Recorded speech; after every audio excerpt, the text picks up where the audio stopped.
Main মন্দির এখানে, তার ভেতরে এই কুঠির। মন্দিরের ভেতরে তো ক্যামেরা অ্যালাউ নেই। ওয়াও, সামনের ব্রিজটা খুব সুন্দর দেখতে পাচ্ছি। এটা দেখেই যদিও আবার ভিডিওটাকে একবার স্টার্ট করে দিলাম।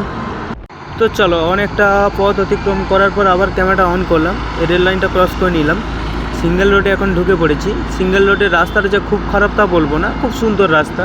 আগের কয়েকটা ব্লগ দেখেছিলাম, সেইগুলোতে রাস্তা খুব খারাপ ছিল, কিন্তু আমি এখন খুব ভালো রাস্তা পেয়েছি। তো খারাপ থাকলেও আগে হয়তো খারাপ ছিল, কিন্তু এখন খুব ভালো রাস্তা। জার্নির খুব মজা নিচ্ছি, খুব আনন্দ লাগছে, খুব এক্সাইটমেন্ট করা জার্নি।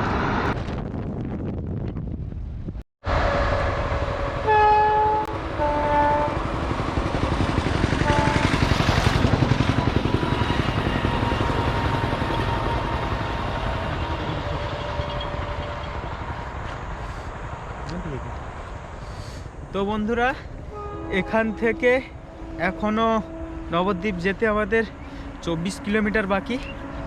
এখানে দাঁড়িয়ে একটু জল খেয়ে নিলাম। এখন মোটামুটি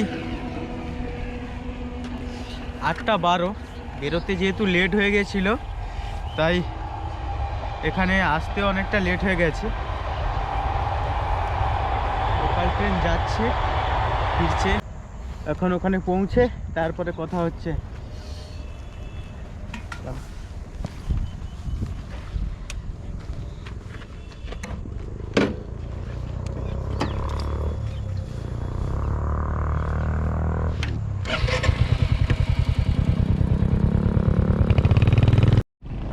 চলো, পিচ রাস্তা থেকে আবার ঢালাই রাস্তাতে নেমে গেলাম।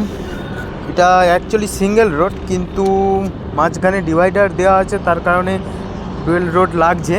তো খুব সুন্দর রাস্তা। সচরাচর এই জায়গাটা কিছু একটা বাজার সম্ভবত, আর লোকজনের আনাগোনা খুব বেশি, এই কারণেই এই ডিভাইডেড দেওয়া রাস্তা ঘেরা আছে।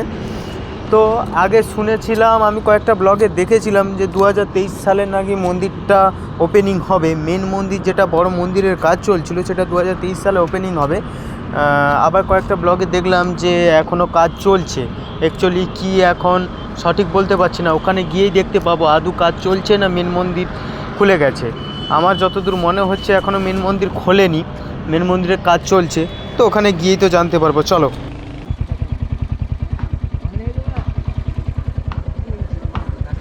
টিকিট কোথায় কাটবে? টিকিট ওপারে। তো ভাইদেরকে জিজ্ঞেস করে নিলাম টিকিট কোথায় কাটবে। এই ওরা বললো ওপারে কাটতে হবে। আমি তো প্রথমে এসেছি, তাই অতটা জানি না, সেই কারণে জিজ্ঞেস করে নিলাম। এরপরে নৌকায় উঠি, খেয়া তো পেরোতেই হবে। নৌকায় উঠে ওপারে গিয়ে তারপর তোমাদের সঙ্গে কথা বলছি। চলো।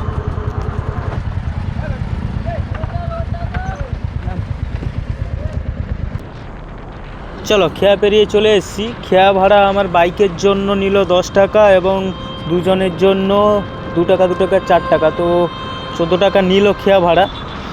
তো খুব বেশি টাকা নয়।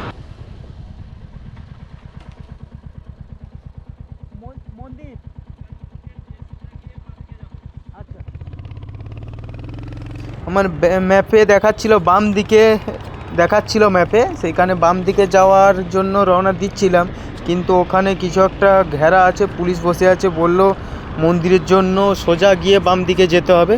তো চলো, মন্দিরের কাছেই চলে এসেছি। চলো।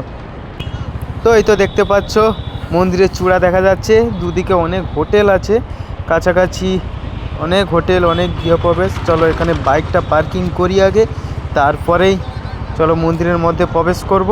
এই বামাতি বাইক গাড়ি পার্কিং লেখা আছে দেখতে পাচ্ছি। চলো বামাতি গাড়ি বাইকটা পার্কিং করি। তো সুন্দর মন্দিরের চূড়া দেখা যাচ্ছে। এরপর বাইকটা পার্কিং করে মন্দিরের মধ্যে প্রবেশ করছি। তো তোমরা দেখতে থাকো।